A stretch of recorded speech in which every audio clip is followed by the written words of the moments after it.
Hello. Today we will study the various bioavailability to enhance for the poorly soluble drug.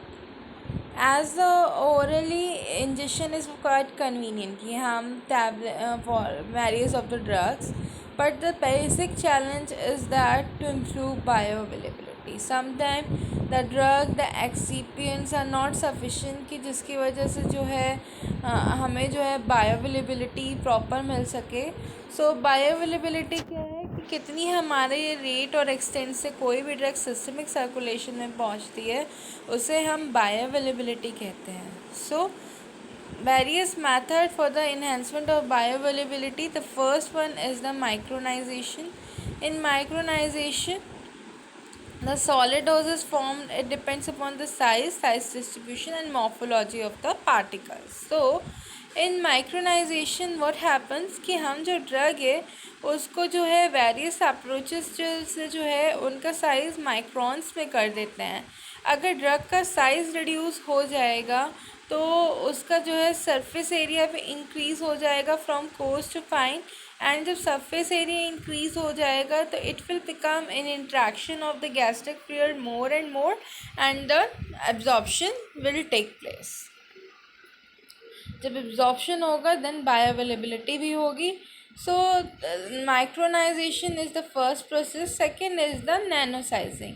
नैनोसाइजिंग is that कि drug को जो हमने सब micron range में कर देते हैं या तो उसको मिलिंग टेक्नोलॉजी से 100 to 200 नैनोमीटर में कर लेते हैं तो वो हमारा जो है नैनो साइज़ होता है. माइक्रोन से भी छोटा साइज़ होता है हमारा नैनो साइज़. इसमें जो है हम ड्रग को जो है नैनो साइजिंग से क्या करते हैं कि लार्ज क्रिस्टलाइन पार्टिकल्स को जो है हम जो है स्मॉल नैनो पार्टिकल्स में कन्वर्ट कर देते हैं. सो this is the nano sizing. It reduces the crystalline particle size less than 200 and 250 nanometer. Third is the crystal engineering. In crystal engineering में क्या होता है कि इसमें हम जो है कंट्रोल क्रिस्टलाइजेशन ऑफ ड्रग करते हैं. इसमें जो है ड्रग को जो है हम हाई प्योरिटी के साथ जो है एक वेल डिफाइंड पार्टिकल साइज़ देते हैं. इसमें हमारा जो पार्टिकल साइज़ है वो क्रिस्टल हैबिट और क्रिस्टल फॉर्म और सरफेस नेचर और सरफेस एनर्जी पे भी डिपेंड करता है. तो इन सब को मैनिपुलेट करके इन क्रिस्टलाइजिंग कंडीशन को हम क्रिस्टल्स प्रिपेयर करते हैं और इस क्रिस्टल्स को हम बोलते हैं पॉलीमॉर्फ. सो जो मोस्ट ऑफ द ड्रग है दैट डेवलप्स, इसमें हम जो है क्रिस्टल इंजीनियरिंग में हाइड्रेट और सॉल्वेट अप्रोच भी यूज़ कर सकते हैं. हाइड्रेट और सॉल्वेट अप्रोच में हम क्या करते हैं कोई भी जो सॉल्वेंट मॉलिक्यूल है उसे लैटिस में इंट्रैप कर देते हैं और इंट्रैप करने के बाद जब वो हमारे सिस्टम में जाती हैं गैस्ट्रिक फ्लूइड में जाती है तो वो हाइड्रेट मॉलिक्यूल हाइड्रोलिसिस के कारण जो है अपना लैक्टस छोड़ देता है जिसकी वजह से डिसोल्यूशन रेट बढ़ जाता है. सो डिसोल्यूशन रेट हाइड्रेट मॉलिक्यूल में ज़्यादा होता है इन कंपेयर टू अनहाइड्रेट. सो को क्रिस्टल्स बन सकते हैं फार्मास्यूटिकल क्रिस्टल इंजीनियरिंग से नेक्स्ट, जिसमें हम जो है पुअरली सॉल्युबल ड्रग्स को जो है पुअरली जो हमारी सॉल्युबल ड्रग्स जो होती हैं उनके क्रिस्टल्स बना सकते हैं. और जैसे बहुत सारे क्रिस्टल फॉर्म है जैसे कार्बामाज़ेपिन का stability dissolution suspension stability and oral absorption profile हम इससे बढ़ा सकते हैं. नेक्स्ट है सॉलिड डिस्पर्शन. सॉलिड डिस्पर्शन क्या होते हैं कि इसमें क्या होता है कि हमारे वन या एक से ज़्यादा इंग्रेडिएंट्स को हम क्या करते हैं हीट करते हैं ड्रग को और उसको मोल्टन स्टेट में कन्वर्ट कर देते हैं.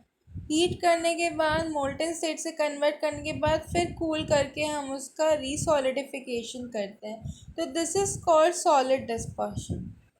सो इन दिस सॉलिड डिस्पर्शन हमें क्या करना होता है थर्मल डिग्रेडेशन करना होता है, ड्रग का फॉर्म चेंज करना होता है और अगेन उसे कूल करके वापस से जो है सॉलिडिफाई फॉर्म में करना होता है. सो this is for the drug.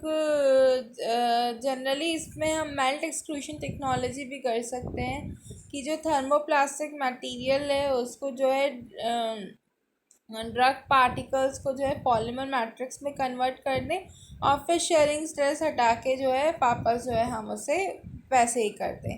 तो जनरली ये मेथड जो होते हैं BCS क्लास 2 ड्रग्स के लिए अच्छी होती है, और BCS क्लास 4 ड्रग जो है मतलब उसमें डिसोल्यूशन पास नहीं हो सकता है, मगर रिक्रिस्टलाइजेशन जो है ड्रग का जो है गट एनवायरनमेंट में फिर से हो सकता है। Next is the cyclodextrin. Cyclodextrins में क्या होता है कि साइक्लोडेक्स्ट्रिन्स में मतलब जो होते हैं ये स्टार्च डेरिवेटिव्स होते हैं, और ये जो है सॉल्युबिलिटी पुअरली सॉल्युबल ड्रग्स के लिए यूज़ करते हैं।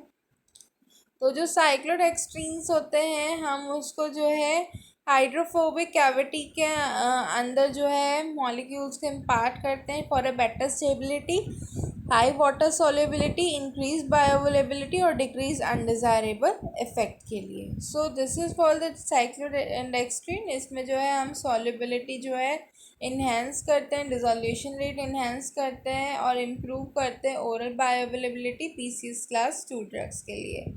नेक्स्ट है हमारा solid lipid nano particles.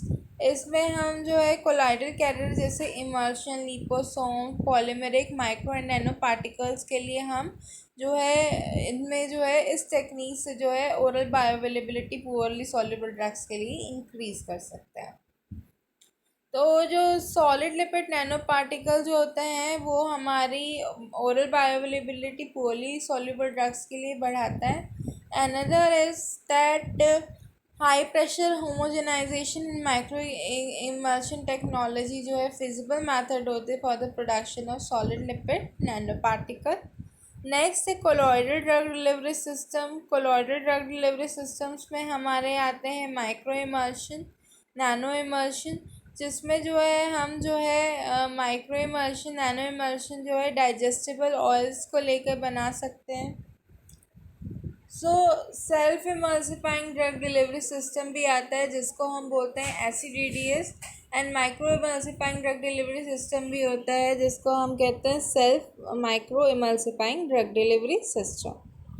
So these are the various method that improves the bioavailability of the various BCS class drugs. So thank you for this, and I hope you have understand the basis of the bioavailability. See, if the bioavailability of a drug will improve, तो हमें ज़्यादा से ज़्यादा उस drug का therapeutic effect मिलेगा, and if it doesn't तो हमें जो है कंप्लीट डोज लेने के बाद भी थेरेपेटिक एफिकेसी उस ड्रग की कम मिलेगी। सो